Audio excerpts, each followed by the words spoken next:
Pinas, muling natalo sa mga Thai veteran. Pero nalampasan rin ang single-digit score noong first leg sa Vietnam.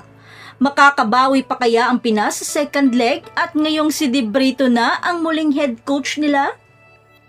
Pero bago pa man ang lahat, huwag mo namang kalimutang mag-subscribe at i-spike ang notification bell para lagi kang updated sa mga valuable ganap. Binuksan ng Pilipinas ang ikalawang leg ng Southeast Asia V-League matapos ang straight set loss sa host na Thailand sa score na 15-25, 17-25 at 18-25 sa Chiang Mai noong Biyernes. Hanggang ngayon ay hindi pa rin makaporma ang ating mga batang national team sa loob ng 4 na laban, kalakip ang 3 laban nila sa unang leg sa Vietnam.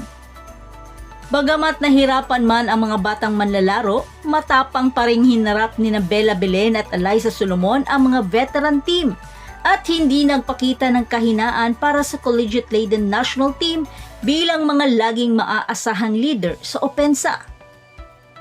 Hindi rin nagpahuli ang incoming sophomore ng National University na si Banji Alinsog sa paggawa ng mga malulupit na atake.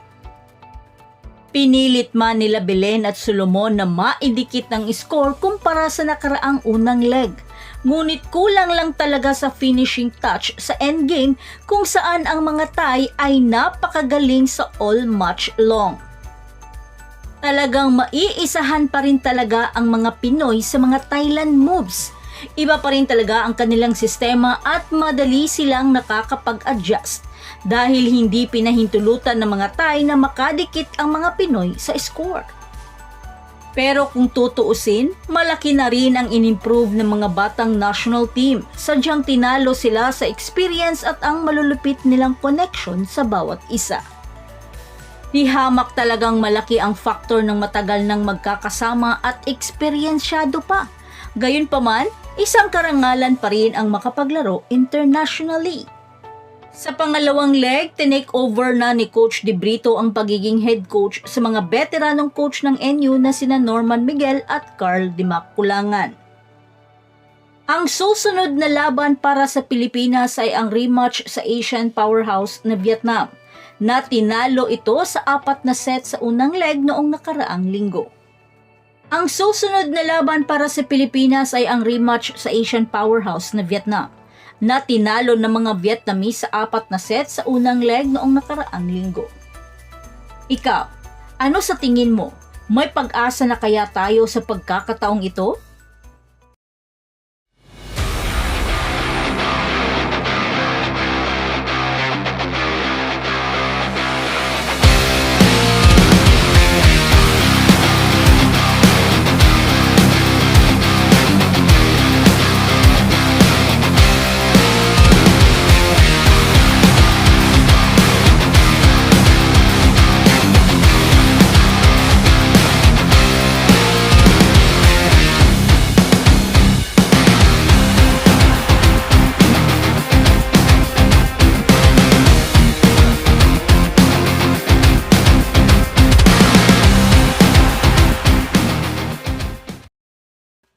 So that's it. Thanks for supporting this channel and please don't forget to like and subscribe and spike the notification bell para lagi kang updated sa mga valuable ganap. And thanks for watching.